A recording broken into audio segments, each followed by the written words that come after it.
With draft day on Friday, tonight was the final Monday Night Raw before the latest roster shakeup with news coming out of not only tonight's show, but there was also news coming out of the show from before the show went on the air tonight. It was a lot of news. There was a lot of happenings going on tonight. Vince McMahon was not in Chicago tonight. However, he definitely made his presence felt. Yes, indeed, it is Vince Watch. According to PW Insider, he made several changes to the show hours before they went on the air. He called them in remotely, which resulted in some, quote, talent unhappiness, or, as it's called, Monday. Not really anything out of the ordinary. Whatever the changes were, as lame duck shows go, I enjoyed this more than SmackDown on Friday night. So whatever the changes were made, and I think there may have been some women's segments that may have been cut. I don't know what other changes specifically were made. But when this show was over tonight, it kept my attention a lot better than the 2-hour show on Friday did. I mean, the Friday show last week was just a waste of time. So I did enjoy the show better than SmackDown. But the script was not the only thing that Vince McMahon threw out tonight. And I had to do a double take when I read this. But there was a special guest. Backstage at Monday Night Raw tonight. They were in Chicago. They were in the Windy City tonight. There was a special uninvited guest popping up backstage tonight at Monday Night Raw. CM Punk was backstage tonight at Monday Night Raw. Of course, CM Punk lives in Chicago, so he decided to show up to Monday Night Raw. The same CM Punk that everybody has been talking about now for weeks. The same CM Punk that is on his way back very soon to AEW. He wasn't there very long. He is said to have met with some of the talents, one of whom was The Miz. And for those who do not know the backstory to this, CM Punk and The Miz once upon a time were actually very good friends. Back during their days together in WWE, the two of them were very friendly. Miz said a lot of very nice things about Punk years ago on Punk's DVD. Punk did not reciprocate. In fact, on that DVD, Punk basically buried The Miz and talked about the fact that, Miz headlined WrestleMania before he did. And it was very clear that that was something that he took great offense to. It was something that deeply bothered him, which came as a shock to The Miz when he heard those comments because he thought the two of them were friendly and didn't have any issues together. Fast forward many years later, if you remember, FS1 did that WWE Backstage show. And they got WWE's approval to go ahead and get CM Punk to come back. So technically he didn't come back to WWE. But he did come back to be on that show. And there was an episode of WWE Backstage. 1 week, Punk was not in studio, and The Miz was a guest on the show. And when that episode went off the air, Miz recorded, there was like a funny clip, I think with him and Renee maybe, and he posted it on Twitter. And I don't remember what Renee said to him, but Miz's response basically in that video was, sorry I didn't change the culture. So basically taking like a little jab, little friendly jab at CM Punk, what he said when he joined the show. Well, Punk did not appreciate that very much. And as he is wont to do, he took to social media the next day. And CM Punk posted a tweet. This is the tweet that Punk posted at the time in response to The Miz. Go suck a blood money covered dick in Saudi Arabia, you fucking dork. That was directed at The Miz. Now, I mention all this because per PW Insider, multiple sources stated that The Miz and CM Punk, they cleared the air backstage tonight. That Punk approached The Miz. I believe Punk approached him and they spoke for a few minutes anyway. And apparently they cleared the air. They patched things up. And I guess now maybe they're on much better terms now. Not only did Punk meet with The Miz tonight, he saw Triple H briefly as well. Not so much a meeting. Maybe they bumped into each other, but they did see each other tonight. And then not long after that, when Vince McMahon found out that CM Punk was backstage, when he was informed that CM Punk was backstage at Monday Night Raw. He told security to ask him to leave the building, and Punk obliged. Took Vince McMahon 5 minutes to do what Tony Khan should have done 7 months ago. But no, CM Punk is not going to WWE. I already see some of the headlines now. What does this mean for Punk's future? Is he swerving Tony Khan? Is he going to end up working for WWE? No. He is still under contract to AEW. CM Punk is not going anywhere, and it is not unheard of to have talents from other companies visit behind the scenes. And, everybody's going to point to Ricky Starks being the guest of Cody Rhodes at the Royal Rumble. That happens all the time. That happens all the time. So that really is not the issue. And I totally understand, Vince McMahon saying, get him out of here, because, there's been a lot of back and forth, a lot of bad feelings between the two companies. And the last thing they want is accusations of contract tampering, which has never stopped them before. But I could see Vince McMahon saying, look, he's not under contract with us. He shouldn't be here. Ask him to leave. So I understand that. This was about Punk trying to get people talking. He's very good at that. If there's one thing he is very good at, other than promos, he's very good at getting people to talk about him. He's very good at generating a buzz, as he has been doing lately. So this was about him trying to get people talking, and he succeeded in doing that. Because look, if people are going to say, oh, it's Chicago, it's not a big deal, How many times has WWE run Chicago in the 9 years since we last saw CM Punk working for WWE? They run Chicago a lot. He never showed up to any of those shows before. But with everything going on, he just so happens to pop up at the show tonight. It's very smart. Very smart. Because now everybody's going to be talking about CM Punk and his future in AEW.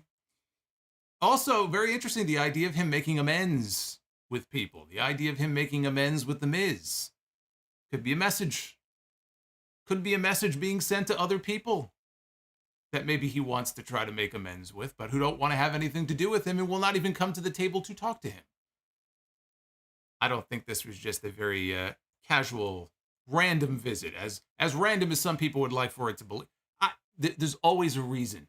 There's always a reason for these things. So that's going to be very interesting to see if that changes any minds. But as far as the show tonight, right? Punk left. He was out of there. And we had a show. And on the show tonight, WWE was promoting that Triple H was going to make an appearance. Triple H was going to have some sort of groundbreaking announcement, they said, that was going to shake the very foundation of WWE to its core. There were a lot of rumors about what this could be about. People thinking it might have to do with a championship, a new championship, splitting the championships with the draft coming up, because it had to live up to the billing of it being a major announcement. You can't just say that and then announce a match or something like that. It's got to live up to the billing. And I guess depending on your perspective, it did live up to the billing tonight. I can't even talk.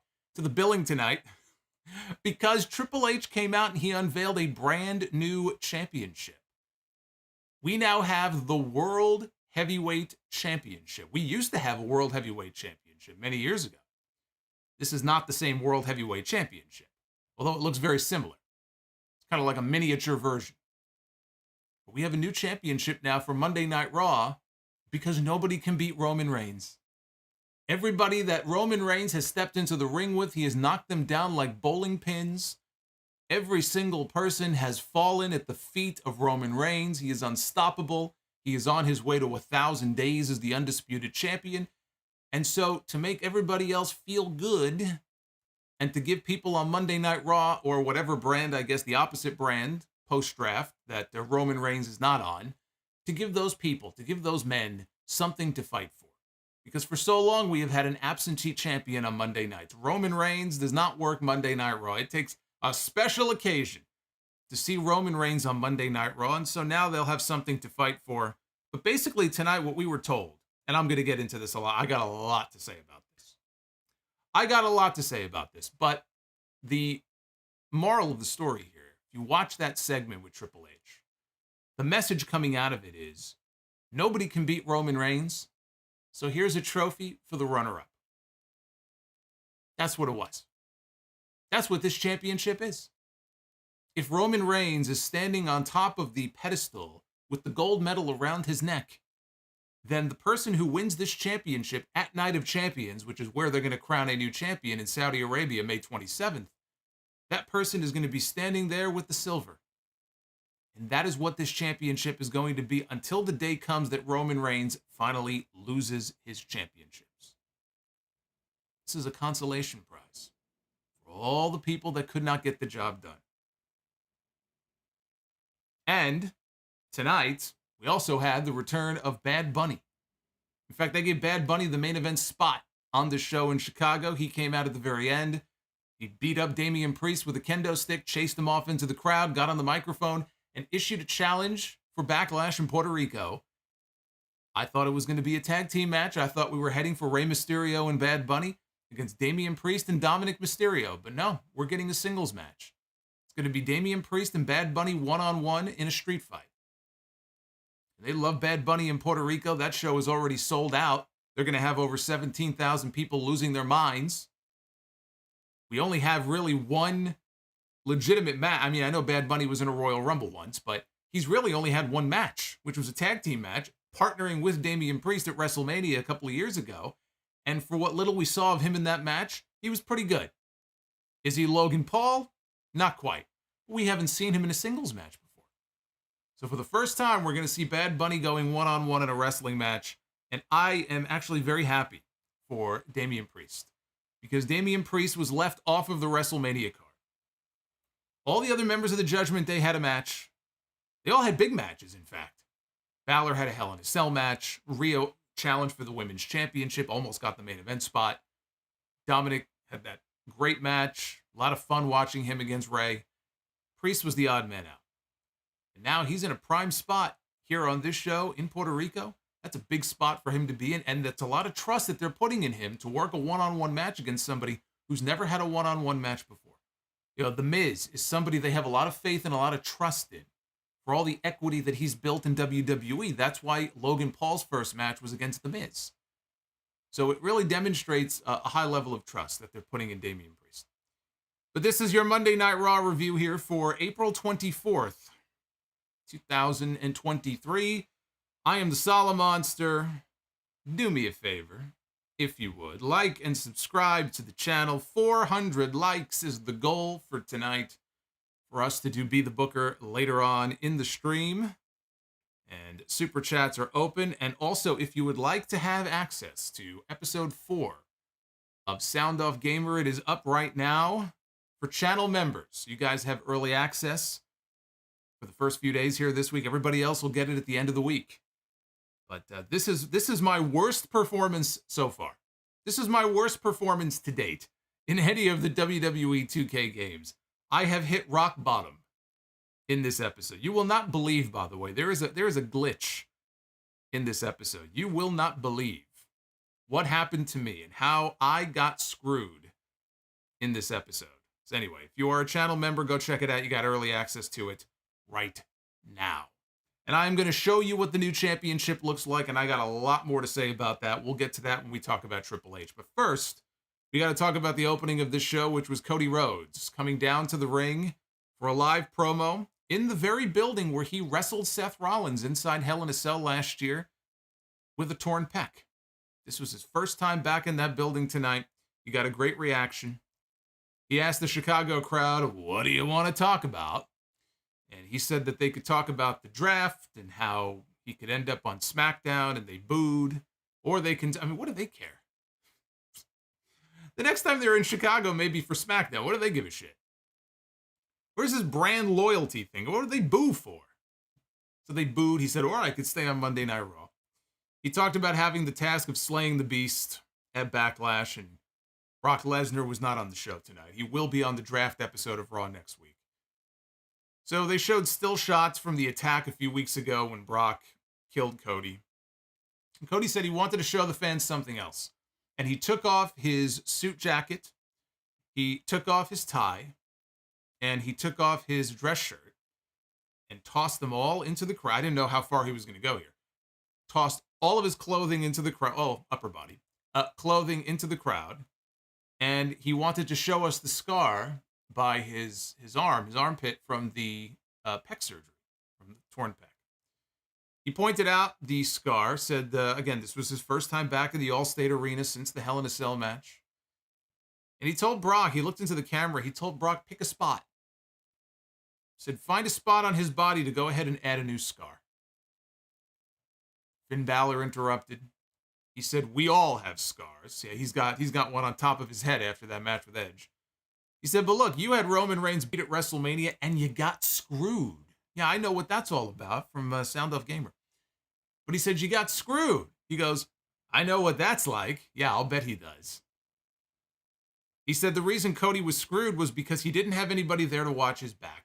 And he told Cody that he trusted the wrong man when he agreed to team with Brock Lesnar the night after WrestleMania. Balor told Cody that he can't beat Lesnar on his own. Cody said respectfully he wasn't buying what Balor was selling. Balor said that Cody and the Judgment Day would be unstoppable.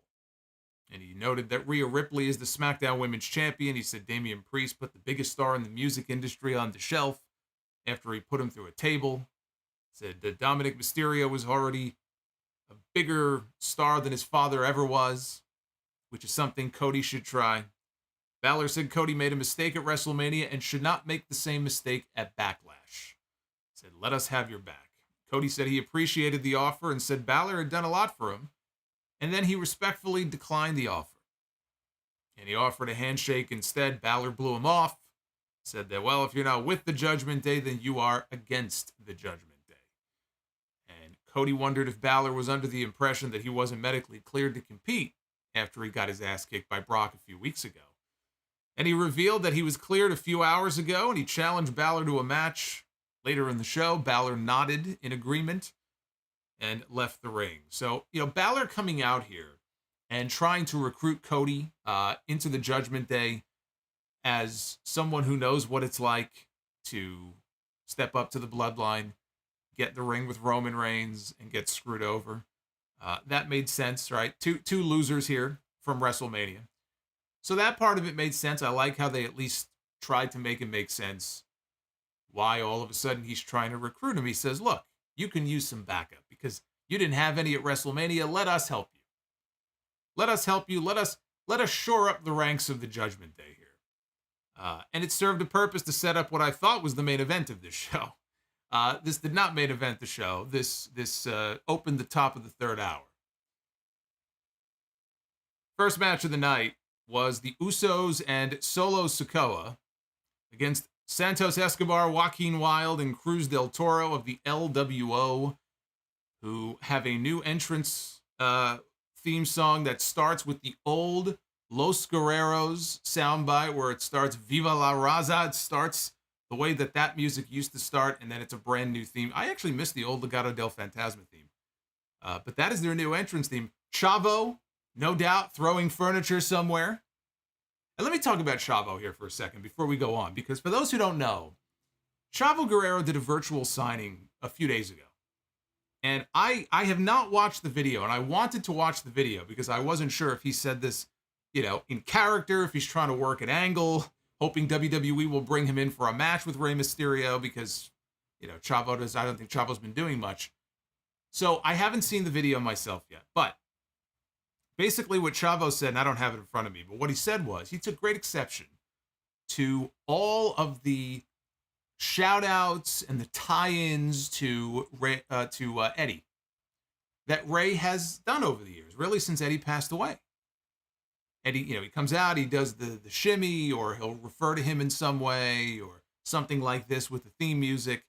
And apparently it really bothers Chavo to the point where he made comments that Rey is somehow disrespecting Eddie's memory. He's prostituting his name, and I wish you would stop. The Guerrero family worked hard to build up our name over all these years, and basically, like, Rey is shitting all over it. First of all, if you watch the Impulsive interview that Rey Mysterio did, because Rey was on Logan Paul's podcast a couple of weeks ago, and I said this on Sunday, even if you don't like Logan Paul, go check out that interview. It's almost about an hour long with Rey. Really good. And there's a huge section in the middle where he opens up and talks about Eddie and when he passed away and what Eddie meant to him, both, in WCW and then later in WWE. And watch Rey and listen to Rey as he talks about Eddie. And you can tell how much Eddie Guerrero meant to Rey Mysterio. Not just his career and what Eddie did for him in his career in the ring, but just as a human being and as a friend. So I don't look at this, and look, I don't have the perspective of being part of the Guerrero family like Chavo. He's got his opinion on this. But to me, I don't know where the fuck these comments came from. It seemed completely just out of left field. And of all people to pick on and say, oh, you're prostituting the Guerrero name, as if Rey is only doing it for the money and only doing it to kind of get the rub from Eddie Guerrero. I don't know what the fuck crawled up Chavo's ass. But again, I wasn't sure if maybe he was just kind of working an angle here. And then I saw at the very end of Raw tonight, and I'll take a look. I'm going to read it to you right here because I have the tweet right here. Because Rey was in the main event of the show tonight. At 10:57 p.m. tonight, Chavo tweeted this, and he tagged Rey. He said, if Rey Mysterio is really mentioning the Guerrero name only in tribute and not to line his own pockets with cash, maybe he'll donate some of that money to charity. Or even better, how about to Eddie's daughters? That will show myself and the fans that he is not prostituting the family name. Now, again, I don't know why all of a sudden, I don't know if he's made comments about Rey like this before. It's the first I'm hearing of him having an issue with Rey. I haven't heard of anybody having an issue with Rey Mysterio. But he seems genuinely upset. That does not read to me like somebody who was trying to work an angle or was saying that in character. And again, I just think it's completely uncalled for. When you watch Rey and you listen to him talk about this stuff, you can see how much it means to him, and he's paying tribute to a friend of his. So again, I don't know all this anger. I just feel like it's misplaced. But evidently he thinks that Rey is only doing it because he's trying to line his pockets and make a buck, even though I think Rey is already doing very well for himself. But yeah, this came out of left field for me, and I just think it's completely uncalled for. So anyway, we had, like I said, we had the Bloodline here against the LWO. All three LWO members hit dives ahead of an early commercial. Bloodline took over during the break. Cruz del Toro hit a Phoenix Splash on Jimmy Uso, but Jay broke up the pin. Solo Sikoa gave Joaquin Wilde a Uranage on the ring apron outside. Del Toro inside. Went for a springboard. He was looking to go coast to coast for a drop kick from one end of the ring to the other. And he launched himself, and Solo Sikoa caught him in midair, spiked him with the Samoan spike right out of midair. And the Usos followed with the 1D, and they pinned Del Toro to put down the LWO. After the match, Jey Uso said that they had one bad night at WrestleMania. They let down the Tribal Chief. Jimmy said this Friday they become the 9-time tag team champions, and they dedicate this win to Roman Reigns. They gave the LWO, the LWO lost, but it's the Bloodline. They're the number one faction, the number one heel faction in the company. They're getting a tag team championship match on Friday night. They were not losing this match. But I feel like they gave the LWO just enough time to show what they can do, before they got beat.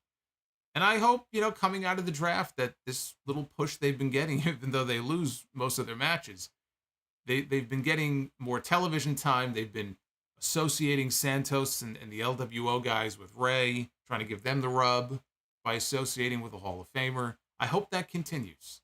I'd like to see them stay together on whatever brand they end up on. And then eventually we get a heel turn and we get Rey Mysterio against Santos Escobar. Now, Kathy Kelly was in the back with Bianca Belair, the Raw Women's Champion, and she asked her about a match that was made official earlier today. At Backlash, it will be Bianca defending her Raw Women's Championship against Io Sky. Damage Control interrupted. Bayley was laughing at her, saying she's never been in a championship match with Io Sky. She's been all over the world, Io has. Io then cut her off to say something to Bianca in Japanese. Dakota said Io wants her tonight. And Bayley said that all three of them would take on Bianca if she can find two people dumb enough to be her tag team partner. And Bianca agreed to the match. Now in the back, Jey Uso was on the phone. We don't know with who, but he was on the phone with somebody in the back. Bumped into Sami Zayn. Sami thought it was funny that they dedicated Friday's title match to Roman Reigns. And He said they had the chance to win the belts back and they should be doing it for themselves, but instead they're only doing it for Roman. He says now that they've attached Roman's name to it, Zayn wondered what would happen if they failed. And Sami said that Jay didn't deserve what was coming for him if they lose. Jay asked Sami, why do you care? Sami said, well, I feel bad. And Jay said, look, you shouldn't feel bad because you made your choice and I made my choice. And he walked off. So the Jey Uso story arc continues, and we would get more segments later in the show. We got a video package with highlights of Trish Stratus turning on Becky Lynch a couple of weeks ago and last week's promo in the ring with Trish. Back live. She was in the back, I think with Kathy. And she said, Becky's not here tonight. She's been having a problem handling the pressure of being a superstar while also being a mom with her baby. Trish says, I'm a mom too, and I have a baby. She said that she should be sitting at home saying, thank you, Trish. So, second week in a row of no Becky Lynch. Supposedly, she was dealing with some sort of, not a serious foot injury, but some sort of foot issue. And I'm sure she'll probably be back on TV on one of these draft shows this week, depending on whether or not she gets drafted. We had the Street Profits against Cedric Alexander and Shelton Benjamin, which was not really much of a match, although apparently this was one of the changes. This was one of the things added to the show by Vince McMahon. Alexander and Benjamin got some offense. Street Profits won, though, after Angelo Dawkins gave Cedric a spine buster, and Montez Ford pinned him with a frog splash. So finally, I think we were about an hour in. Finally, we got to the big announcement. Triple H was out next doing his best Tony Khan impression to make a major announcement. Groundbreaking announcement, they said, that would shake the very foundation. It would rock WWE to its core. He said that he's had the great fortune of performing for all of us, including right here in this building at WrestleMania 22.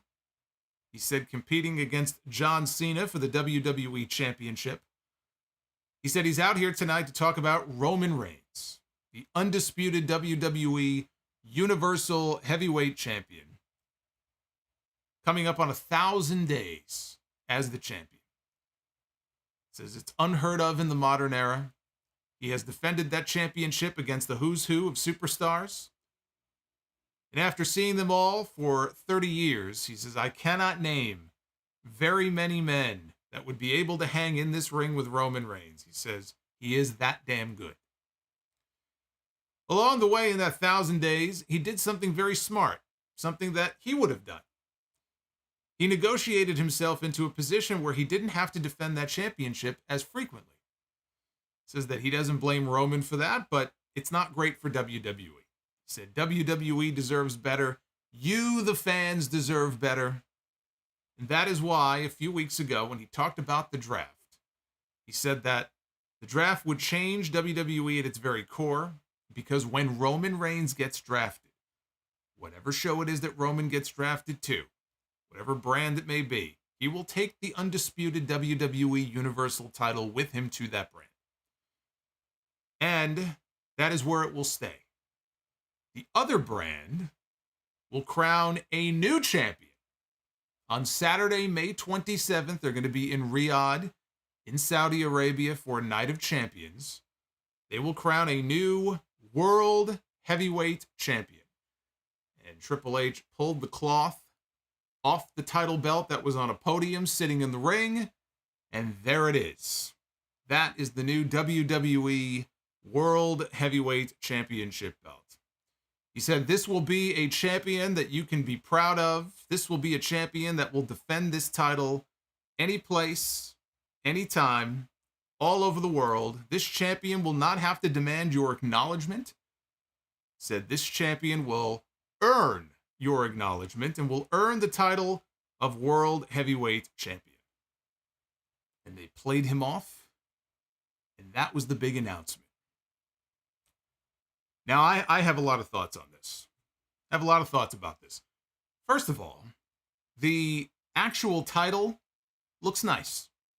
I think that title looks nice enough.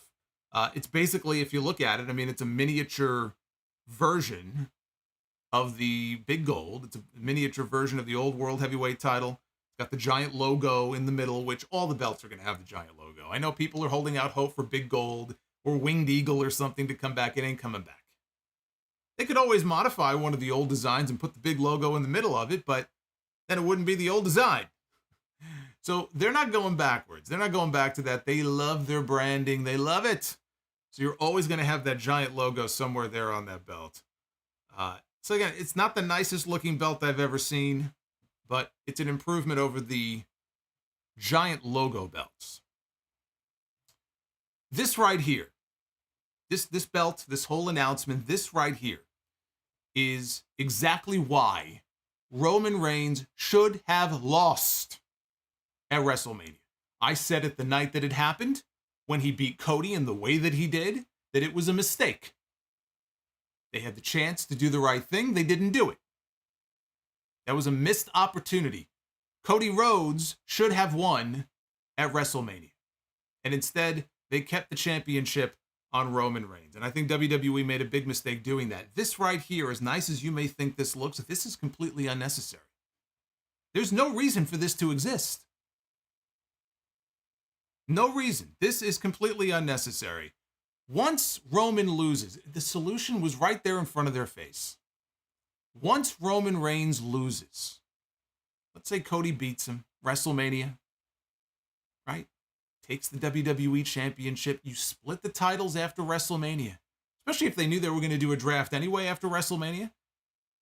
Part of the draft, you can split the titles. WWE Championship stays with Cody, whatever brand he ends up on. Universal title goes to the other brand, and you crown a new champion there. You get one champion on Raw, just like you want, and one champion on SmackDown.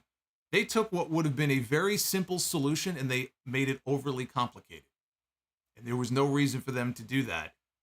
All in the spirit of getting Roman Reigns to 1,000 days as champion. That's the only reason they did it. That's it.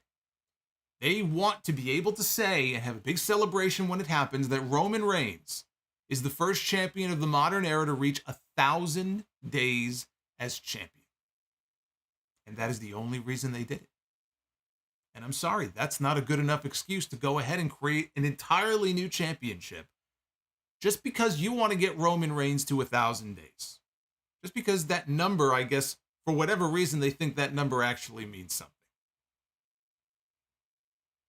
Triple H spent 90% of this segment talking about Roman Reigns. He came out and said, let's talk about Roman Reigns. 90% plus of this segment was all about Roman. This was all about how Roman has beaten everybody that there is to beat, and he got a sweetheart deal, so he doesn't have to show up, and he doesn't have to defend his championship every single week and be on Mondays. So we're going to go and create an entirely new championship. Even though we have two, I know they're unified technically, but technically they got two championships already. We're going to go create a third one. We're going to go ahead and create a third one, which is a consolation prize for all the geeks who couldn't beat Roman Reigns. This is your consolation prize. That's what this title basically is right here. It's the prize for the runner-up. They have not even crowned the first champion yet, and already this title is less than. And they didn't announce how they're going to crown a champion. They didn't make any mention of there being a tournament or anything. Now we know why there is no King of the Ring and Queen of the Ring. Now we know why they changed their mind. So if they were going to do King of the Ring qualifying matches on television, maybe now we have qualifying matches on television instead for the World Heavyweight Championship tournament. And then we end up with a final match for the title on the pay-per-view. I mean, to me, that would be the most likely scenario here. I don't know that they're going to do a one-night tournament, but I assume a tournament is probably what they're going to end up doing. And look, I agree. Monday Night Raw needs a champion. Maybe USA Network felt the same way. Monday Night Raw has had an absentee champion for far too long. That is why you do the title change at WrestleMania. That's why I was so adamant about that. It was so simple. It was so simple. It was all right there for them. And if they would have split the titles tonight, or in the draft on Friday, let's say, and taken one and given it to somebody else and let Roman hold on to the Universal, that would have sucked too. I don't agree with that idea either. I'm glad they didn't do that. Because you don't take those titles away from Roman Reigns. You wait until he loses. And when he loses, then you would split them. But now it's all moot. Because they just went and created something entirely new. We don't even know what the lineage of this thing is. And we only first heard about it tonight. We have to wait and see. Because this championship, they're calling it the World Heavyweight title. Over and over and over again. They didn't say WWE. They said the World Heavyweight title. So that is what they are calling this championship. Not the WWE Championship. If Cody Rhodes is still their chosen man, if Cody Rhodes is still their guy who they are going to eventually have beat Roman Reigns, and now it looks like he may not be, but let's say that he is, all this talk about him finishing the story, if you put this championship on him, that's not finishing the story. This title has nothing to do with the story. Now, if Roman stays on SmackDown, maybe Cody will go to SmackDown, and that'll open up this championship for somebody completely different. I actually think Seth Rollins is a much better choice for this title than Cody Rhodes. Because the story for Cody is not the World Heavyweight title. The story for Cody is the WWE Championship. That's the story that he told on Raw the night after he came back. Now it's over a year later. He's still chasing. The worst thing they could do, can you imagine, after sending him to WrestleMania and beating him that way, if in the end, the plan was to never put the title on him, and that's just how they end it, and instead, we'll give Cody this? You know how fucking stupid that would be? That's the guy's entire story. Finish the story. You can't finish the story with this. So I certainly hope that that's not the idea. And actually, like I said, I think Seth Rollins would be a much better candidate for this than Cody Rhodes would be. Because Cody should go wherever Roman goes. He should follow Roman wherever he goes after he slays the beast. Whether it's SummerSlam or whatever show they want it to be, that is the story to tell, but not for this. But now, they've just muddied everything up because they've introduced basically a third championship, and it was totally unnecessary. So anyway, there it is. That's the new title. Those are my thoughts on that. I'm sure you guys will have thoughts of your own. In the back, in the Bloodline locker room, Jimmy tried hyping up Jay. Clearly, though, Jay was distracted by something. And Jimmy wanted to know what he was distracted by. And he said, look, I'm, worried about what might happen to us if we lose on Friday. And Jimmy brushed it off. Jay said, look, I spoke to Sammy earlier. And Jimmy flipped out. He says, you talked to Sammy? He goes, what are you talking to him for? You shouldn't be talking to him. So he got very upset. Jay asked him point blank, what happens if we don't win? Jimmy said, we're going to win the titles, and we're going to win the titles for Roman. And then he walked off. We have Bianca Belair. She found herself 2 tag team partners in Liv Morgan and Raquel Rodriguez, the reigning women's tag team champions, to take on Damage Control. It was Damage Control. Bayley, Io Sky, and Dakota Kai. Io took out Raquel. Bianca went for a KOD on Io, but she held on to the top rope. Bianca ran Io into the ring post. Bayley came back. She ate a KOD herself and got pinned. And when the match was over, Io was kind of kneeling down. She was down on the mat looking up at Bianca. They had a little stare down going on. After a break, we had the United States champion, Austin Theory. He was out to the ring for a promo, but not before a commercial break, so he could stand in the ring for 4 minutes, and he was all smiles when they came back. He defends the U.S. title against Bobby Lashley and Bronson Reed at Backlash, which is actually a match I'm looking forward to, just because we're going to get Bobby and Bronson back in the ring. The last time we saw the two of them in the ring together, Bronson Reed apparently had the flu and was not at his best. So hopefully now he is healthy, he is rested, and we will see what these two can do when they're healthy. Theory called himself the greatest United States champion of all time, but where's my respect? Because the last time I checked, I didn't choose my opponents for this match. He pointed out the new World Heavyweight title on the podium outside the ring, said that it should belong to him. Anybody's earned it, it's him. But instead of that, he's in a triple threat where he doesn't have to be pinned or submitted to lose his title. That brought Bobby Lashley out to the ring. He said Theory is running his mouth about being the greatest U.S. champion ever. He goes, when are you going to start taking on all challengers? Said, I've been in the ring with you. I know how tough you are. You're young, you're hungry, you're tough. So what is it? Are you lazy? You don't want to work? Are you scared? So he revealed, I'm the one who requested this match. Theory said that if Lashley is so good at requesting matches, where was the match he requested at WrestleMania? He got him there. I mean, there were, normally it's the other way around where the babyface makes the heel look like an idiot, but he kind of had him dead to rights on that one. Lashley didn't like that. He said that he should knock his teeth out, and Theory threw the first punch, and they spilled outside. Bronson Reed showed up. He and Theory double-teamed Lashley.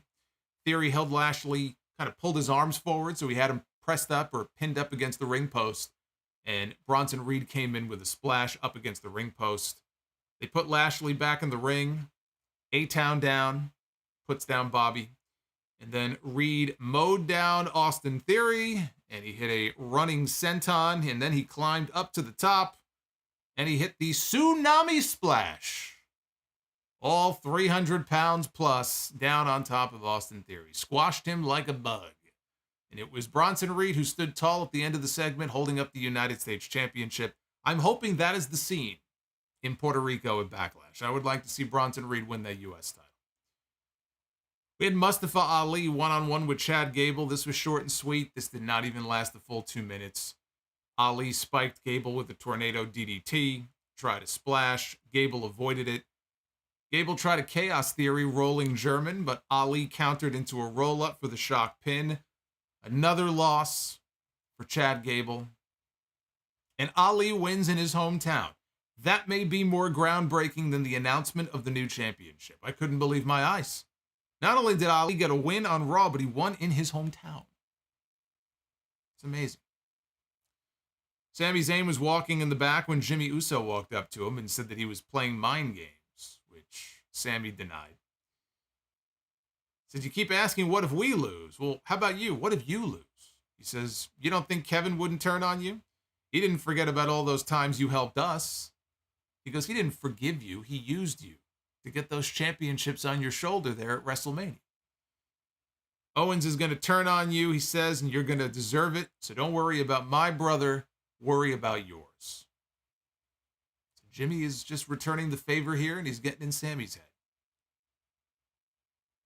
We had Cody Rhodes one-on-one with Finn Balor. Let me quickly check here to see where we are with the likes, which the goal tonight was 400, and you guys killed it. You guys killed it. We're already at 525. Hey, let's see if we can run the score up here. Pad the lead. Go to 600. Hit that thumbs up. Cody Rhodes against Finn Balor.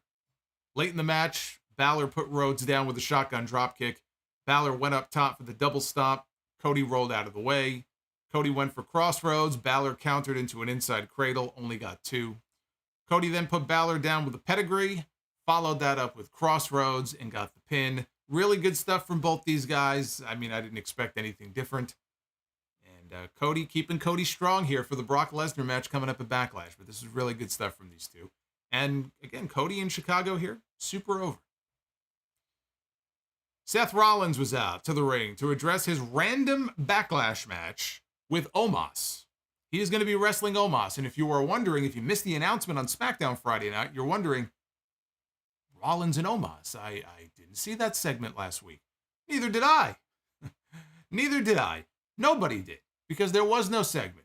They decided to announce the match first and figure it out later. So Seth Rollins comes out here, and he was going to talk about his Backlash match with Omas.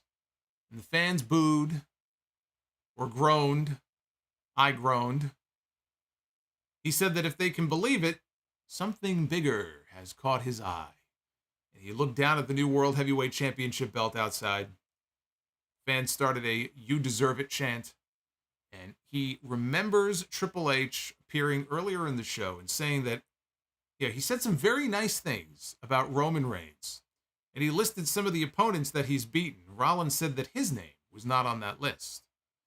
He said people want what Roman wants, but added that some of us still want to fight. He said, and this is an opportunity for us to fight. This is an opportunity for us to push the industry forward. He was really laying it on thick here. I'm not quite sure how introducing a third championship is going to push the industry forward, but let's just roll with the punches here. He says this is an opportunity for us to have a World Heavyweight Championship, and it's about more than politics and part-timers. He said that he would give Chicago one guess as to who he would put his money on when they crown a new champion at Night of Champions. That brought out Omas, who walked to the ring in a suit with MVP. MVP said that he respects Rollins immensely. He said Seth Rollins had accomplished nearly everything there was to accomplish. He said that's why Rollins has been chosen.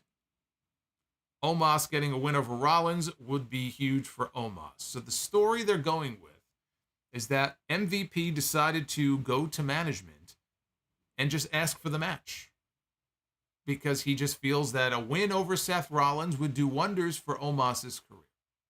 He got his ass kicked. He lost to Brock Lesnar at WrestleMania. It didn't work out well for him there.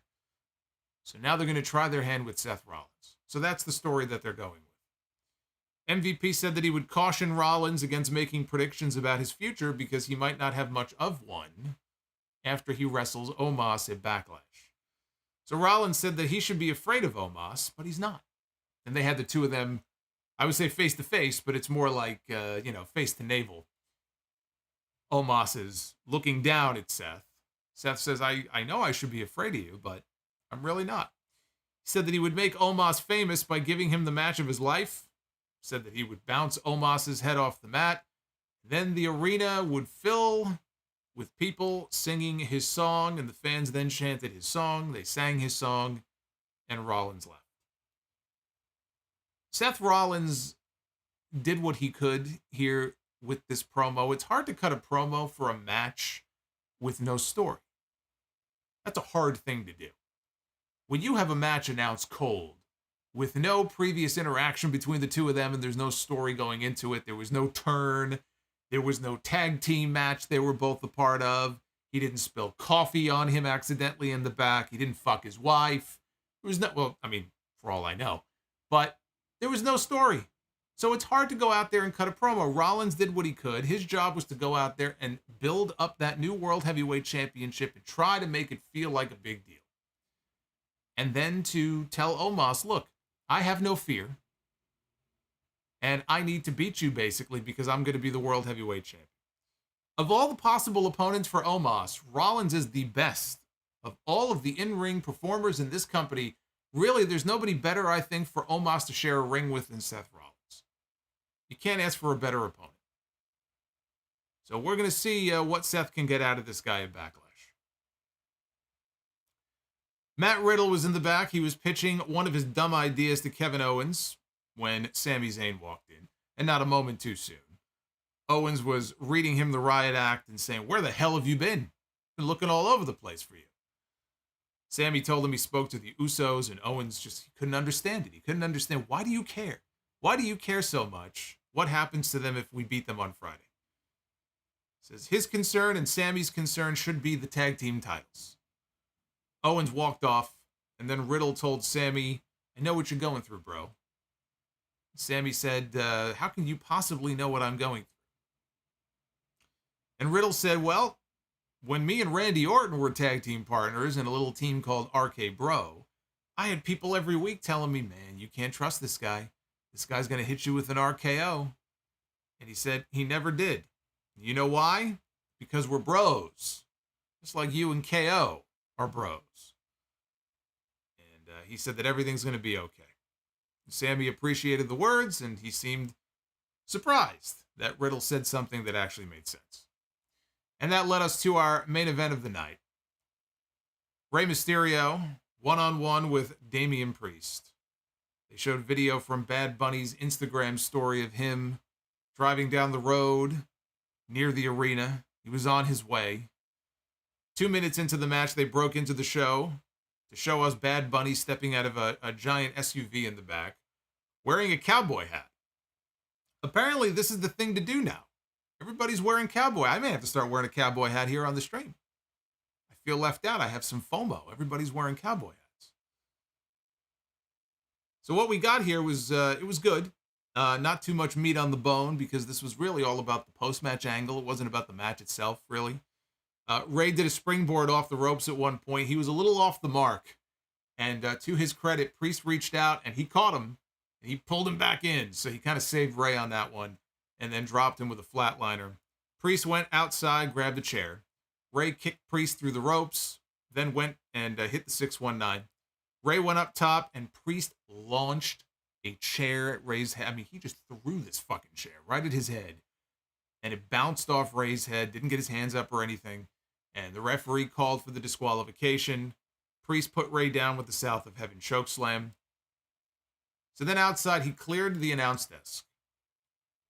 Bad Bunny then comes out. They play his music. And he comes out with a kendo stick. He gets in the ring, hits Priest in the gut with it. Bad Bunny blasts Priest with a few more kendo stick shots. They head outside. Priest grabbed the bunny by the throat while he was standing on the announce desk. And Bad Bunny fought him off with some more kendo stick shots, one to the knee, took down Priest. Priest then fled into the crowd. Bunny took the mic, he stood on top of the desk, and he said, Damien, because I don't know if you know, but I'm not hosting Backlash anymore. He said, now I'm going to Puerto Rico to kick your ass. This is Backlash. Damien Priest and Bad Bunny in a street fight. And everybody cheered. Again, I thought for sure we were getting a tag team match and they were going to weave in the Ray and Dominic stuff. I was looking forward to it too. You do Ray and Bad Bunny against Priest and Dominic. So I was surprised to hear that they're going the singles route here, which, again, huge spot for Damien Priest to be in with somebody who's never had a singles match before. But given the location of this show, this really is going to be the main event for all intents and purposes. I'm sure Cody and Brock are going to go on last, but for a lot of people, this is going to be the real main event of that. And actually, I shouldn't even say that because they may go on last. In Puerto Rico, in that building, a lot of people buying tickets because they thought, hey, Bad Bunny's going to be there. They may put this match on last. If they're going to do a street fight and brawl all over the place and have all this wild stuff planned, it's not out of the realm of possibility they could close the show with this. But even if they don't, for a lot of people, this is going to be the main event of that show. So the fans enjoyed this. And again, it was a better show than SmackDown was on. I mean, SmackDown was terrible on Friday. Just a fucking horrifically boring show. Because they didn't want to do much, heading into the draft this upcoming week. So this was a better show than SmackDown was, but Friday is night one of the WWE Draft. I did my own mock draft on the podcast yesterday. If you want to go through that, tell me if you agree or disagree. I didn't draft everybody on the roster, but most people I think are accounted for. Although now it looks like if Cody's going where Roman's going, and I hope he is, that probably is going to be SmackDown, which kind of blows up, where I thought he would end up. But anyway, the mock draft segment is up on the YouTube channel right now as well. But we'll see how they shake up the roster. And again, none of it matters. None of it matters if they don't actually adhere to a brand split. If they're not going to do that, I'm not really sure what the purpose of any of this is. It's all just window dressing. So it really does boil down to how seriously do they take this? How serious are they about doing a legitimate draft? This is going to be Triple H's first shot at it. We'll see how he does. We already had the announcement of a new championship. But now we'll see what kind of roster moves he makes on Friday. Now, before I get to the Twitter poll for the show, there is something else that I want to bring up here before we go on. The team of the Dyad in NXT. Let me mention the Dyad here. And I want to bring this up on screen. This went up, and maybe some people didn't notice, but during Raw tonight, James Drake, who is Jagger Reed. It's Jagger Reed and Rip Fowler. They're the Dyad. They're part of the Schism. in NXT with Joe Gacy and Ava Raine. They're the former grizzled young veterans. Fightful reported a few weeks ago that they had asked for their releases. And then Meltzer said that he heard they were granted, and then he recanted that and said, oh, they weren't. So anyway, during the show tonight, James Drake posted this. He said, as of today, WWE has denied my request for my release. I want to thank you all for your support throughout my career. I'll never take that for granted. My contract with WWE expires on the 14th of October, 2023. And I am excited to share our next chapter once we are free agents. The key word there being we. So this applies to both of them. So they're just going to wait it out. And when their contracts are up, they'll be gone. They have a shitty gimmick. You know, look, they got saddled with a terrible gimmick in NXT. I don't blame them for wanting out. It's very clear that their ceiling in this company, they've pretty much already hit it. Even though they would be, look, they would be a perfectly fine tag team on the main roster. Just to have a team out there to work, you know, against the other teams. I don't know that they would be heavily pushed. But clearly they're not happy. And so October is when they will be free from their contracts. And then I guess we'll have to just wait and see where they end up going. But that is the latest on the dyad. For the people who actually watch NXT and know what the dyad is, I know we probably have 75% of it. The what? The die who? The grizzled young veterans. Here's the Twitter poll for Raw tonight. Still can't hit 50% with this show. Look at this. 48% thumbs up. It's still higher than the thumbs down, but that's not a great score. 48% thumbs up, 29% thumbs in the middle, and 22% thumbs down, with over 1,000 votes in. Just a little bit under the 50% mark. At Solomonster on Twitter is where you can go to vote in the polls, as you can every single week. I put polls up for Raw. I put polls up for AEW, SmackDown, pay-per-views. If I watch it and I'm reviewing it, I put a poll up for it. As long as Elon allows it. So go ahead and vote. All right, let's get to your super chats here. And I appreciate everybody who has sent one in. Very much so. I'm hoping this is our final week here in the month of April for the stream. So hoping that we could end on a strong note.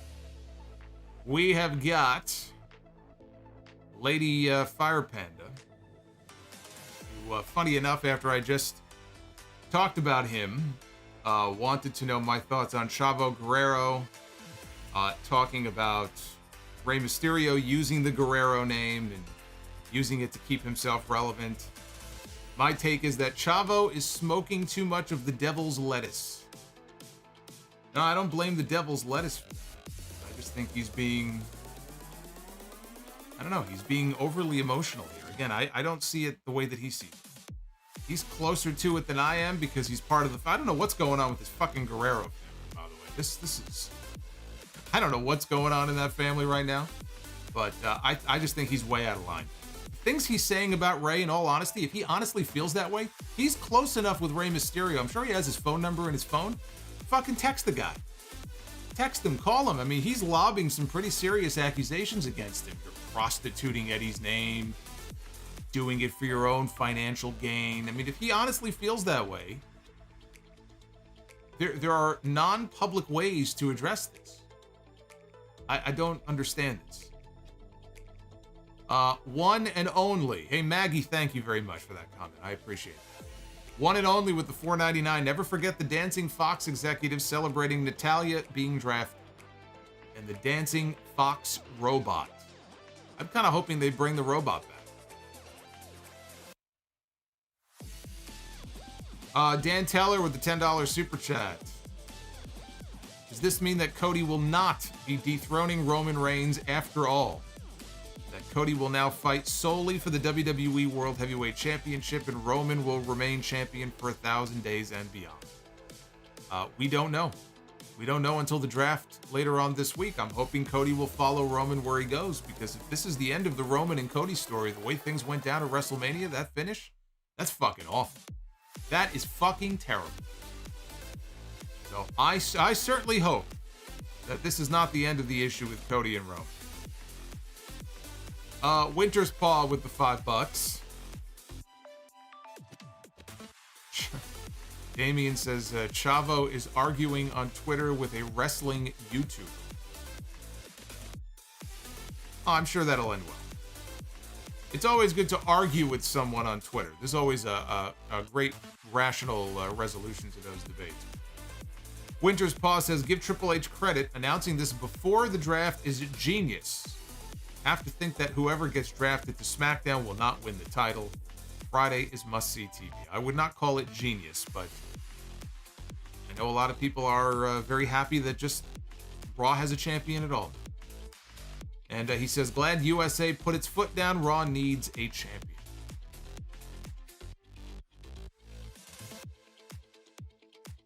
James Cooper, thank God. This was the one thing I've been wanting ever since the BGB was done away with. Big gold belt. Now imagine if we get Winged Eagle for Cody. I would not hold my breath on the Winged Eagle. Not unless they take the globe in the middle and they replace it with a giant W. I'm sure Cody's going to push for... Hey, look, Cody pushed for the old Intercontinental title design and he got it. That was a different time. We got giant logo belts now. Lovelie says, uh-oh, the Usos have developed Stockholm Syndrome. That's what happens when you're part of a cult. Naughty, delicious chicken with flavor. What I like under Triple H's regime, WWE top superstars are not too overexposed. Unfortunately, Tony Khan is overexposing his top AEW stars without knowing it. I mean, maybe you can make that argument for somebody like a Jon Moxley, but I think it's just the opposite. I think that there's people, including some upper names that we don't see enough of. I don't know that I would say they're all overexposed. Well, if you think they're overexposed, we got a brand new 2-hour weekly show coming for AEW.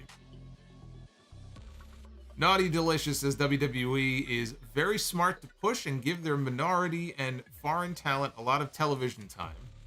WWE's product has a lot of sensational flavor, variety, and is very oozy. I think it's always smart for a company to have a variety of talent, period. Especially a company like WWE. Look at all the international shows they're doing. In the span of only a few months. Right? They're going to Puerto Rico and Saudi Arabia in the same month. Then they're going to the UK. Right? Then they're going to be back here in the US for a big stadium show. They may possibly be going back out to a European location later in the year. I mean, I'm waiting to see if they do something in Australia. I know it's a tough travel situation to do like a big pay-per-view there, but they keep going to like the UK and Canada, and why not Japan? Why not Australia? Do a big stadium show down there. He also says, Fightful reports CM Punk was backstage on Raw before the show started. Highly doubtful for a WWE return. What is your take on this story? I talked about that at the beginning of the stream, so thank you, brother.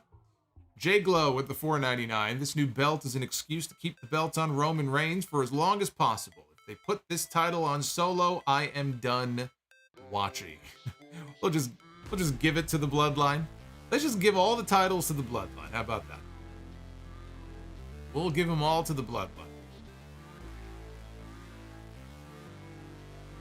Rizzo says, not huge Punk fan, but damn, he's a smart man. Ramp up the convo about returning now. All of a sudden, pays a visit to WWE. Very smart. He is very, very smart. I said that he knows what he's doing. He's looking to generate a buzz. He knows exactly what he's doing. And yes, I misspoke. Yes, the show in Puerto Rico is technically not an international show. Put it this way, it's a show in a location. They have not done a pay-per-view in Puerto Rico since 2005. That's my point, right? They're running locations and venues that they don't ordinarily run for big shows, and that's a good thing. It's something I'd like to see them doing more of, because these fans are going to be starved for pay-per-views. They're going to be starved for live events, which makes for a fun atmosphere. That's what I'd like to see them doing more of. That's why I love the idea of AEW trying to fill up Wembley Stadium. I think that's going to be fantastic. We got Brian H, the Green Boy. So first I get bumped from WrestleMania, and then I get bumped from Backlash. I'm not good enough to call Backlash? Apparently not. It says, he makes out with the divas and he mocks God. He mocks God! Well, we know who Brian's a fan of. J-Glow. They should have never put both titles on Roman because he is a part-timer. They are too scared to beat him, so they create another title. It is lazy. Look, I said at the time that if they were going to unify the championships, I was on board with the idea. Unifying the championships at the same time that Roman signed a new deal where he would get more time off made no sense. You unified your titles and put them on a man who you just signed to a contract to work less dates. What sense does that make? If it was somebody who was full-time or more full-time, I'm all for having one championship that floats and is the kind of the crown jewel of the company. You put both belts on the guy and said, hey, you don't have to work as much. The fucking sense does that make? That's why we're in the situation we're in, where they have to create a whole new championship. It's just asinine. It really is. Downbed says Triple H might as well have come out and said everybody is a jobber who can't beat Roman, so here's a new belt you can fight over, little jobbers. Oh man. Anderson Blitz, the world heavyweight title is love. He loves the look of the new world heavyweight title. DEH Sires, Vince only changed one segment, luckily. No, I think he changed a little bit more than that. Like I said, there were, I think actually a few different women's things alone that were cut from the show. Joshua Lavacek. I've been a fan of yours since I was in middle school. Now I'm 24. Thank you for all the hard work and dedication, Solomonster. Joshua, thank you very much. Thank you for sticking with me. Rodimus Prime with the 10 spot. Though I like the announcement, it'll take some time to get used to the title. That said, I still say Cody should have won Mania at Mania. So much for splitting the titles. I got so many comments from people on that WrestleMania review and coming out of WrestleMania that I wasn't seeing the big picture. You're wrong. It wasn't the time. Not that I needed validation from anybody. With each passing week, it only reinforces my opinion coming out of that WrestleMania show that Roman should have lost. EJ Slamp, CM Punk may have buried the hatchet with Miz, but that doesn't mean I have to like him. I hate the Miz more than Solomonster hates the Subway. WWE 529 AEW. Did you see what Chavo just wrote on Twitter? Absolutely disgusting, and the replies are even worse. You have to check that out now in case you delete. Oh, we already talked about it. I got you covered. That's why I opened it up. I saw it right before I went live, and in case he deleted it, I had it open in a tab. So, just in case he did the old tweet and delete, which a lot of people seem to like doing. EJ says Chavo is just jealous. Ray, Dominic, Mercedes Moné, and even Angel Garza have done more to honor Eddie's legacy than Chavo ever has. Again, is jealousy part of it? Probably. I think probably, yeah. To some degree, I think it is. Samoan Fan 101, referring to Vicky suing her daughter, Chavo just said that maybe Ray can help his daughter out with some lawyer money he's making off of her dad's name. We just covered this before. Magician Sapphire with $10 super chat. So, is the Cody hasn't struggled enough argument still valid, or was it as stupid now as it was then? Oh, it was pretty fucking stupid then, and it's just as stupid now. Cody hasn't struggled. He hasn't struggled enough. And if I went through the entire list of all the different people who have won the World Championship over the years, I wonder how many of them had to struggle first. Otherwise, I guess their story is simply invalid. Brian Cyrus, Chavo just tweeted again saying he worked people. Sounds to me like he's saving face. Did he really tweet that he is working everybody? It's pathetic. I have to check this out now. Is he really tweeting that? Let's see. Let's see. Chavo Jr. Twitter. Here we go. Unbelievable. So, I'm on his Twitter.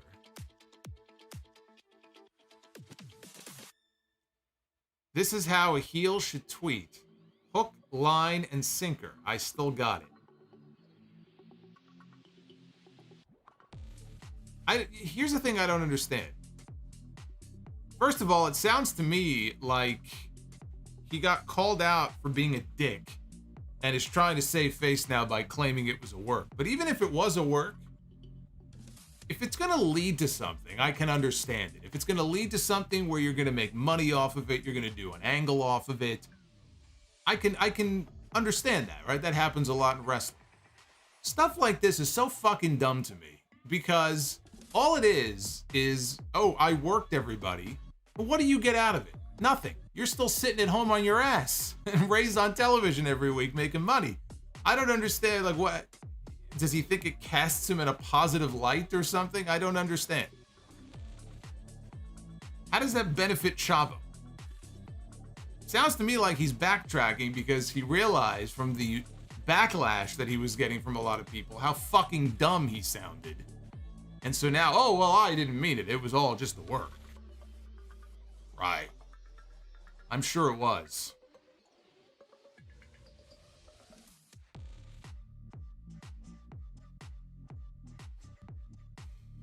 Juan Sanchez. Seth against Cody 3 for the World Heavyweight Championship, with Seth winning. Also, better G1 final. Adam Page against Roman Reigns or Rey Mysterio against Owen Hart? Rey Mysterio against Owen Hart. Actually, Rey Mysterio against Owen Hart would probably be a better final for the best of the Super Juniors. If you want to go back to the early to mid 90s. Rivertown Tours with the $5. Roman should 100% win that new title. It's in his character to want it. After the way Triple H trashed Roman during the unveiling. Trashed Roman during the unveiling. You must have watched a different segment than I did. I mean, he did everything but put a towel down and get down on his fucking knees during that segment, talking about Roman Reigns. I didn't read it that way to me. Rizzo with the 5. Wasn't the Universal title considered a consolation title when Ambrose won? And took the WWE title to SmackDown when they did the brand split in 2016. I don't remember what was going on actually during that period when they introduced the Universal title. That was in 2016, right?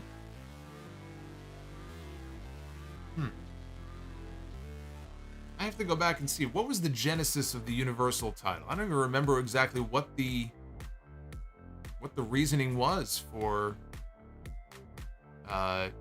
instituting it. The champ with the $9.99. If you want to get technical with this, Seth should actually challenge Roman next since he is the only one not to get beaten by Roman. They are holding on to this Roman thing. They are holding on to this Roman not beating Seth thing for something. You would think. I don't get the sense that's the direction they're interested in, though. Rivertown Tours. The point of the new title doesn't matter. The story is that Roman hijacks that and becomes the triple champion. Triple H said what he said for a reason. Again, Triple H talked about how it's, the fact that Roman doesn't show up all the time is unfair to the fans and it's unfair to the company. So unless you're just referring to that line, but he's not wrong when he says that. But I mean, the rest of that segment was just kissing his ass. So again, I didn't read it as, oh, Triple H is throwing massive shade at Roman Reigns. I mean, you could extrapolate that from that one line, I guess, but that's not how I read that segment. I didn't look at that segment as Triple H bashing Roman Reigns. We got Mr. Let Go My Nuts with the $4.99. What if it's only people who haven't been defeated or challenged by Roman? Lashley, Rollins, Theory, Gunther, Orton, Styles, LA Knight. You think LA Knight's going to get a shot at that championship? If there's a tournament, he'll be bounced in the first fucking round. Please. But again, you know, you said, what if it's only people who haven't been beaten or challenged Roman? Rollins challenged Roman, so by that logic, he wouldn't be able to be in there. Brian Cyrus, I assume they'll announce a tournament after the draft and announce the participants once we know who is on Raw. Well, that would make sense. It would make no sense to announce a tournament now if it's going to be brand specific. You have a brand split coming up. So, yes, we're not going to know what they're doing or who the participants are until after the draft. But a tournament would seem to make the most sense. Arabian Night 2000, which underutilized AEW Ring of Honor act gets more over and appreciation in WWE? For some reason, I think Dalton Castle and his boys gimmick would do well. What are your thoughts? I think it would be fine as like a mid-card gimmick. It's not going to get over to the point where he's going to be pushed as any kind of serious act in WWE. You know, if they still had a 24/7 title, he and the boys would be running around with that championship every week. So I don't see them getting pushed at a serious level. Underutilized AEW Ring of Honor act would get more appreciation than they do right now in the company. You know, look, I mean, the House of Black are the Trios champions, so I don't want to say that they're not doing anything. Even though they're the Trios champions, I still look at those guys and I still feel they're underutilized in that company.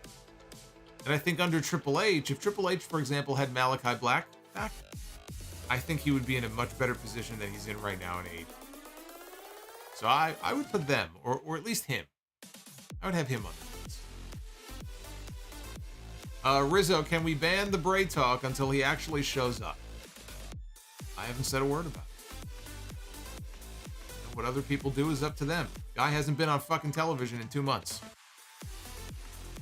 Until we actually see him on television, if we ever see him back on television, I'm not even thinking about it. Samoan fan, wear Kurt Angle's old cowboy hat in 2001. Oh, he had the tiny one, right? I can find a tiny cowboy hat. Maybe I will. Rizzo, I did not know who they were until I looked at his Twitter and I saw the grizzled vets, and then I remembered. You mean you don't know who Jagger Reed is or Rip Fowler? Those don't strike you as being big stars right now in wrestling? Can't imagine why they want out. Heel Lucas. Chavo tweeted that he was working the fans, just so you know. Oh, yeah. I'm sure he was. I'm sure he was. Chris Mikesell. At this point, I think injury dethrones Roman. Well, look, that's an interesting point. And I was thinking about that actually before WrestleMania. The problem with having such a dominant run like this, as Chris just said, you're only one injury away from catastrophe. And imagine if Roman goes 1,000 days, or 990 days as the champion. And God forbid something happens, right? He doesn't wrestle a lot, but it doesn't take a lot to break a bone, tear a muscle. That would be catastrophic for WWE if that were to happen. So it's true, the longer this goes on for, you know, they're tempting fate. And imagine all the people he's beaten, and in the end, he were to go down to an injury and have to forfeit. How fucking terrible that would be. When you have a long reign like this, yeah, I mean, that's the risk you run. You know, people get hurt all the time. Injuries are a fact of life in pro wrestling. The Rock versus Sting. I do agree with Seth Rollins being the first World Heavyweight Champion for Raw, plus with Cody going to SmackDown to continue his story with Roman Reigns. That is what they should do. Rojo Bear, 20 minutes ago, Chavo tweeted, we talked about that. Again, sounds like saving face to me. Christian with the $8 super chat. Do you think the new belt means they might actually have Roman tap every former world title reign, while the World Heavyweight Championship is the world belt that actually moves around for the next few years? No. I do not think that Roman Reigns will hold the championship for a few more years. Do I think Roman Reigns could potentially hold the championship until WrestleMania 40? I do. I hope not. I still say he drops it at SummerSlam, Ford Field. I could see him going to WrestleMania 40. I do not see him going beyond that. Samoan Fan 101. So does WWE have 3 world championships now? Technically, yes, they do. I mean, again, they've said that the titles are unified. And he has not defended them separately. Now, they will be de-unified at some point, most likely. Unless they, coming out of all this, they decide to give Roman a new belt, and he has one singular undisputed championship. Then we would have 2. But as long as Roman is walking around with 2 physical belts, as far as I'm concerned, he's got 2 titles. So, yeah. I look at it as 3 championships, which is ridiculous. Drew McIncock visiting New York City is... Deal Dough Pizza. Any good? I haven't tried. I've had traditional New York City pizza. It is the best pizza. I don't care what anybody says. But as far as any specific types of pizza, like what you're asking about there, I don't know. I haven't had pizza in many years. Can't have it anymore. Rizzo, Vince, hey pal, let's troll Tony and take a picture with Punk. That's good shit, pal.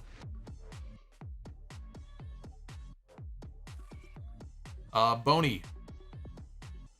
Between CM Punk and Ricky Starks, AEW's invasion of WWE has been way more successful than the DX invasion of WCW. Milton Herrera Ramoldi with the $7 super chat. Well deserved for Priest. Singles match instead of a tag. Best decision. Since joining Judgment Day, he's definitely shown he can be a top star moving forward. We got Rizzo. Hey, Rizzo, what's going on, man? Thank you for all of the support, Rizzo. You know I love you, brother. I appreciate it. $20 super chat. Someone in the chat can correct me here, but I believe that was the last PLE before they did the brand split for real. And Ambrose took the only title to SmackDown, and the following night, Mick and Stephanie introduced the Universal title. You may be right. I just have no memory of what they did with the championships, during that period. I remember the Money in the Bank stuff where all 3 members of the Shield in one night, the title went from Roman to Seth to Ambrose. But I don't remember what they did after that. Arabian Night, is Nakamura the next challenger for Roman? If only there was a pay-per-view in Japan, it would feel like a big time match. Also, do you still think that LA Knight will win Money in the Bank? Do I think LA Knight will win Money in the Bank? Probably not. Should LA Knight win Money in the Bank? Would I have him win Money in the Bank? Yes. Am I confident that he will win Money in the Bank? Absolutely not. Is Nakamura the next challenger for Roman? I've heard rumors about it. I don't think he will be. If he is, it's a waste of a match. It's a waste of a match. You want to send Nakamura in there? Go ahead. But to me, it's a waste. I smoke a lot of weed with the $4.99. The World Tag Team titles from 2002 to 2010 are basically the undisputed WWE titles from 2002 to 2004 painted red. I just realized this recently. Took you 13 years, huh? Arabian Night, AJ Styles should return and become world champion. I think he could compete for it. I still think Seth is the better option. You want to feud him and Seth for the belt? I got no objections to that. And And that Joe guy, Solomonster, did you catch Triple H rewriting history? He said that he defended the title against John Cena at WrestleMania 22. I did not catch that, actually. I did not catch that. I did hear him mention the match from WrestleMania 22, but John Cena was defending, so if he said that, I assume that was just a slip of the tongue. Which is what Mickie James did during her match with Trish Stratus. All right, so you guys smashed the goal. You smashed the goal with the same hammer that Triple H's throne was destroyed when Cody Rhodes took the giant hammer and smashed the throne. And so we didn't do it on Friday. So why don't we go ahead here, this final Raw review before the draft, when the rosters get shook up. And let's do some Be the Booker. Ladies and gentlemen, it is now time to Be the Booker. Anthony Perks dropping $4.99. Just want to throw a name out there for Money in the Bank with the new championship coming along now. Solo Sikoa. Well, if you would have listened to the podcast yesterday, episode 805, when I mentioned the big push that Solo's been getting, I said, some people think Jey Uso is going to win Money in the Bank, and I think they may be looking at the wrong Uso. I said, don't count out Solo Sikoa as a possibility for Money in the Bank, especially if they want to use that to tease the idea that he may just turn against Roman Reigns. So let's go ahead. We'll do the men's Be the Booker first. I feel like it's been a while since we've done this. Actually, it might have been last Monday. Last Monday might have been the last time. Yeah. Let me see those Be the Booker emojis from all of our channel members. We're going to kick things off here with Nick Khan. Is he the president or is he the CEO? I think he's the CEO, right? Of WWE. Nasty Nick. There he is, everybody. Nick Khan. In Be the Booker. We have a few cons. A few con men here in Be the Booker. Nick Khan and The Miz. I can think of few matches I care to see than The Miz against Nick Khan. Awful. Terrible.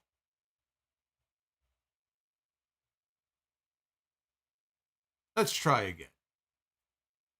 We begin here with, well, hello, Eve Torres. I always had a thing for Eve. I thought she was a beautiful woman. And honestly, I think even in the ring, she came along. She was a good performer on the show. I remember when John Cena made her cry on TV. I remember when she broke Zack Ryder's heart. Looks like she's waving at me. So Eve Torres, former Divas champion, going to go one-on-one with Taya Valkyrie. Eve Torres and Taya Valkyrie. It's not a bad match. It's not bad. Not bad. I'll allow it.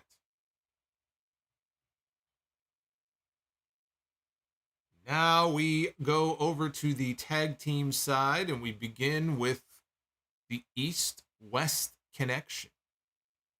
Jesse Ventura and Adrian Adonis.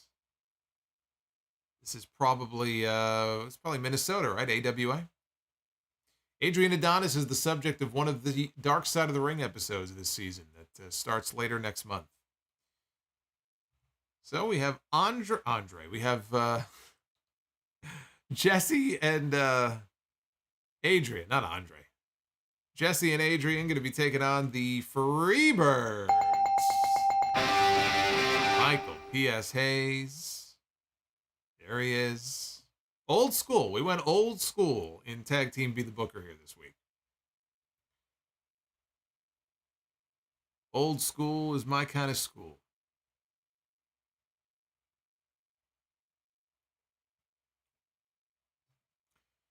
Yes, that was before adorable Adrian Adonis when he put on all the weight. He had actually lost weight at the time that he was in that car accident. And he was only 34. when he passed away. Arabian Night, why are they having LA Knight lose a... I don't know what that says. Why are they having LA Knight lose a... This, something got crossed up here, but why are they having him lose? That's a good question. I'd love to ask Triple H. Why is LA Knight losing so much? That is a great question that I have no answer to. And Drew McIncock, Dick Khan versus the Jizz. I would still give that match the buzzer. Not even those names would make that match interesting for me.